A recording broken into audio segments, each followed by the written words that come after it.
வணக்கம். இன்றைய பார்வை உங்களை வரவேற்றுக் கொள்கிறது. ஜெனீவாவில் இலங்கை தீர்மானம் ஒப்பேற்றப்பட்ட கையுடன் ஜெனீவா அதிர்வு ஓரளவுக்கு ஓய்வுக்கு வந்தாலும் நாளை மாலையுடன் 60வது மனித உரிமை பேரவை அமர்வு முடிவுக்கு வர இருந்தாலும் மழை விட்டாலும் தூவானம் விடாத குறையாக யாருமே இல்லாத டீக்கடையில் டீயாத்தி ஜெனீவாவில் முழங்கினார் கிழித்தார் என பரபரப்பு சமூக ஊடக பதிவுகளை இடும் ஆர்வத்தில் சில பிரகிருதி முகங்கள் அங்கு இன்னமும் சுற்றத்தான் செய்கின்றன. இவ்வாறான வெளியரங்க காட்சிகளுக்கிடையே அனுரவின் தேசிய மக்கள் சக்தியுடன் விரைவில் சங்கமிப்பார் என்ற ஊகத்தை பெற்றுவிட்ட ஸ்ரீலங்காவின் ஃபீல்ட் மார்ஷல் சரத் பொன்சேகா அனுர தரப்பு வழங்கிய கிசுகிசு போதனைப்படு மஹிந்த முன்னெடுக்கும் அனுதாபன் 2.0 தளத்தின் மீது ஒரு பெரிய ஊடறுப்பு தாக்குதலை தொடுத்திருக்கின்றார்.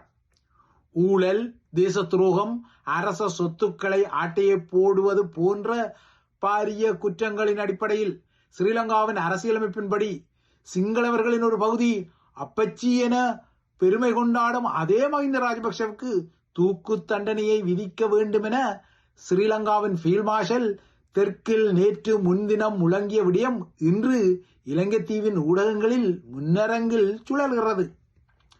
கொழும்பில் தான் ஓசியில் குடியிருந்த அரச வதிவிடத்தை அதிகாரபூர்வமாக மீண்டும் அரசாங்கத்திடமே ஒப்படைத்துக் கொள்வதில் மஹிந்த செய்யும் இழுத்தடிப்பை குறிவைத்து அடித்த ஸ்ரீலங்காவின் ஃபீல்ட் மார்ஷல் சரத் பொன்சேகா அரச சொத்துக்களை மஹிந்த ஆட்டியை போட்டு வருவதாக திசைகாட்டிக்காக, அதாவது அனுரகுமாரவின் மாலிமாவுக்காக மறைமுகமாக குரல் கொடுத்தார், குற்றஞ்சாட்டினார். வீட்டை சரி செய்வதற்கு அரச நிதியில் 500 மில்லியன் ரூபாவை செலவிட்டு ஆதாய மஹிந்த தனது சொந்த பணத்தில் ஒரு தென்னம் மட்டையாவது கொள்வனவு செய்தாரா எனவும் சரத் பொன்சேகா சிங்களவர்கள் மத்தியில் குரல் எழுப்பி கொண்டார். ஒருவேளை தான் இப்போது ஸ்ரீலங்காவின் நீதி அமைச்சர் பொறுப்பில் இருந்திருந்தால் ஜனாதிபதி மாளிகை அரச மாளிகையில் இருந்து அரச சொத்துக்களில் ஆட்டையை போட்ட குற்றத்திற்காக இரத்தம் உறிஞ்சும் பாம்பாக உள்ள மஹிந்தவை 24 மணி நேரத்துக்குள் கைது செய்து கூண்டுக்குள் அடைத்திருப்பேன் எனவும் முழங்கியிருக்கின்றார் ஃபீல்ட் மார்ஷல் சரத் பொன்சேகா. போர் முடிவடைந்த கையுடன் தன்னை சிறைக்குள் அடைத்து சிறைச்சாலை அங்கியை போட வைத்த குற்றத்திற்காக ஃபீல்ட் மார்ஷல் பழிவாங்க துடிப்பதும் இந்த கருத்துக்களின் ஊடாக வெளிப்படுவது இன்னொரு விடயம். தென்னிலங்கை அதிகார மையம் தமிழர் தாயகத்தின் மீது தொடுத்த கந்தக நாசகார போரில் தலைமை தளபதியாக இருந்து முள்ளிவாய்க்கால் பேரவலம் வரை போரை நடத்தி கொண்டவர் இதே ஃபீல்ட் மார்ஷல் சரத் பொன்சேகா தான். இந்த நிலையில் தமிழர் தாயகத்தின் படுகொலை மீதான காலகட்டத்திற்கும் தனது உரையின் ஒரு கட்டத்தை திருப்பிய சரத் பொன்சேகா மஹிந்தவின் போர் நிறுத்த அறிவிப்பு தமிழர்களின் தலைவர் போர்க்களத்திலிருந்து தப்பிக்க அனுமதிக்க நோக்கம் கொண்டது என பழைய பல்லவியை ஒலிக்கவிட்டார். இவ்வாறான துரோக செயலுக்காகவும் நாட்டை காட்டிக் கொடுத்த செயலுக்காகவும் நாட்டின் அரசியலமைப்பின்படி மஹிந்தவுக்கு தூக்கு தண்டனை வழங்கப்பட வேண்டும் என சொன்னவர் தனது குற்றச்சாட்டுகள் குறித்து உயர்மட்டத்தில் அரசாங்கம் விசாரணைகளை ஆரம்பிக்க வேண்டும் எனவும் கோரிக்கை விடுத்தார். மஹிந்த நாட்டை காட்டிக் கொடுத்ததான விடயத்தில் ஒரு ஜனாதிபதி ஆணையகம் உருவாக்கப்பட வேண்டும் என்றும் சரத் பொன்சேகா கோரிக்கை ஒன்றை முன்வைத்தார். அனுர தரப்பின் கிசுகிசு போதனைப்படியே சரத் பொன்சேகா இவ்வாறான கருத்துக்களை வெளியிடுவது தெரிகிறது. ஏகேடிஆர் தரப்பை பொறுத்தவரை மஹிந்த உட்பட்ட ராஜபக்சக்கள் மீது கை வைப்பதற்கு முன்னர் இவ்வாறான அவர்களின் அதிகாரம் மீதான குற்றச்சாட்டுக்களை தொடுக்கும் குரல்கள் ஒலிக்க விடப்படுவது ஆதாயமாக தெரிகிறது. ஏனென்றால் ராஜபக்சக்களின் முறைகேடுகள் அவர்களின் ஆட்சிக்கால பங்காளிகளின் ஊடாக பெற வைக்கப்பட்டால் அதில் தமக்கு சாதகம் ஏற்படும் என ஏகேடிஆர் தரப்பு கண்ணாக இருப்பதில் தொழில்நுட்ப காரணங்களும் இருக்கக்கூடும்.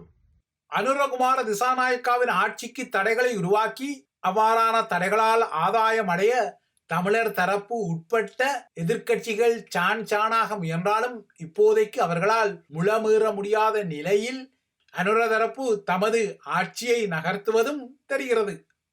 இவ்வாறான ஒரு நிலையில்தான் அனுர தரப்புக்கு ஆதரவாக மறைமுகமாக மஹிந்தவுக்கு தூக்கு தண்டனை வழங்க வேண்டும் என குரல் கொடுத்திருக்கிறார் ஸ்ரீலங்காவின் ஃபீல்ட் மார்ஷல். மஹிந்தவுக்கு தூக்கு தண்டனை வழங்க வேண்டும் என சரத் பொன்சேகா அதிரடியாக முழங்கியது முதல் ஜெனிவா போன்ற வெளியரங்குகளில் சில சாதகங்களை பெற முனைவது வரை அனுர தரப்பின் சூட்சுமங்கள் தெரிகின்றன. இதன் அடிப்படையில் தான் இலங்கையில் இருந்து ஐநா மனித உரிமை பேரவையின் கண் விலகிக் கொள்ள முடியாத வகையிலும் ஸ்ரீலங்காவுக்கு மேலும் 2 ஆண்டுகால அவகாசத்தை வழங்கிக் கொள்ளும் வகையிலும் நேற்று ஒரு புதிய தீர்மானம் வாக்கெடுப்பு இன்றி ஒப்பேற்றப்பட்டது. எதிர்பார்க்கப்பட்டது போலவே இந்த தீர்மானத்தை தனது கனடா உட்பட்ட 4 பங்காளிகள் சார்பாக பிரித்தானியா முன்வைத்தது. மனித உரிமை பேரவையின் பிரித்தானிய பிரதிநிதியான ராஜதந்திரி சபாபதி குமார் ஐயர் இந்த தீர்மானத்தை முன்வைத்தார். குமார் ஐயர் தமிழ் பூர்வீக முகம் என்பதும் தமிழ் மற்றும் ஹிந்தி மொழிகளை பேசக்கூடிய ஒரு பிரித்தானிய ராஜதந்திரி என்பதும் இங்கு உபரியான ஒரு விடயம். ஜெனிவாவில் கடந்த ஜூலை மாதம் வரை பிரித்தானிய பிரதிநிதியாக இருந்த சைமன் ஜான் மேலியிடம் இருந்து இந்த பொறுப்பை கடந்த ஜூலையில் ஏற்றவர் குமார் ஐயர். ஈழத்தமிழர்களின் உதிரப்படி சார்ந்த நீதிகோரல் தளமுள்ள ஜெனிவாவுக்குரிய இந்த நியமனத்தில் பிரித்தானியாவில் ஆட்சியில் உள்ள தொழிற்கட்சியில் பங்கெடுக்கும் ஈழத்தமிழர்களின் விருப்பங்கள் சார்ந்த தாக்கங்களும் ஒருவேளை இருந்திருக்கக்கூடும்.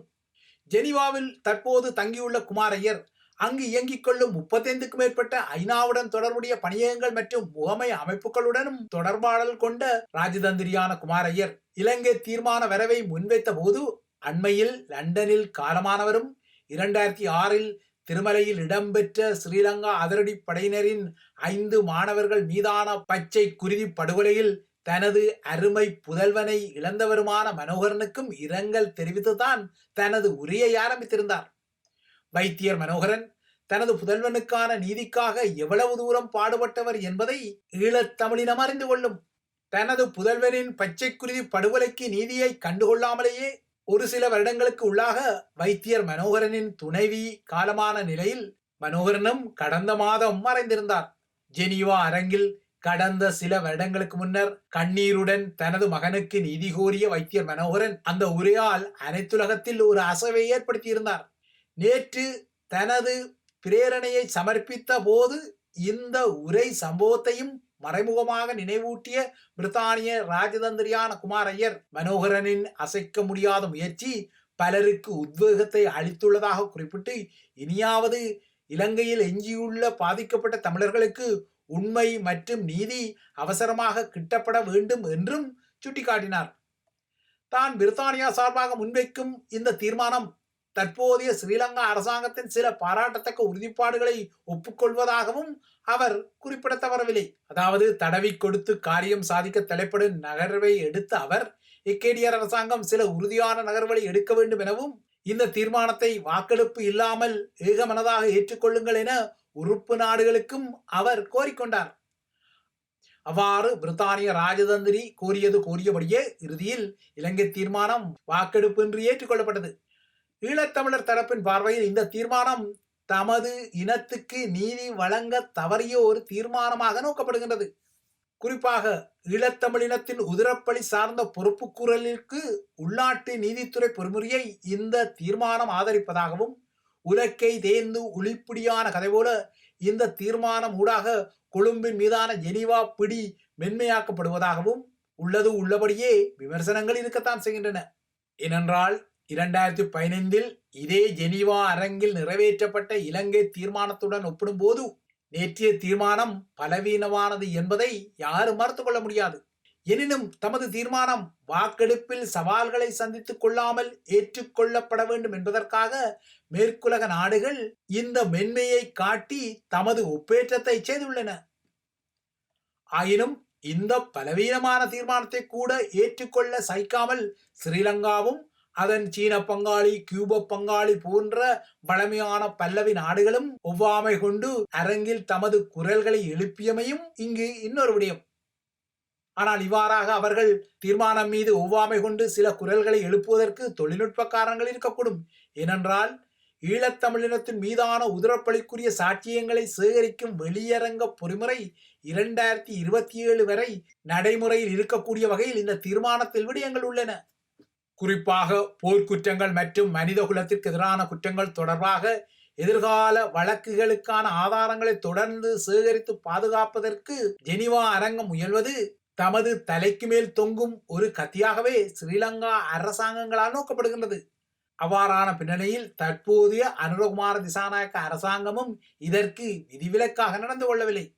கூட்டி கழித்து பார்த்தால் இந்த தீர்மானம் ஏகேடிஆரின் தற்போதைய திசை காட்டி அரசாங்கம் காட்டிக்கொள்ளும் சில திசைகளின் வழிகளில், குறிப்பாக நல்லிணக்கம், தமிழர்களுக்கான அதிகார பகிர்வு, ஊழல் எதிர்ப்பு, பொருளாதார சீர்திருத்தங்கள் போன்றவற்றுக்கான உறுதிமொழிகளின் திசையில் மேற்குலகம் நம்பிக்கை வைப்பதும் தெரியத்தான் செய்கிறது.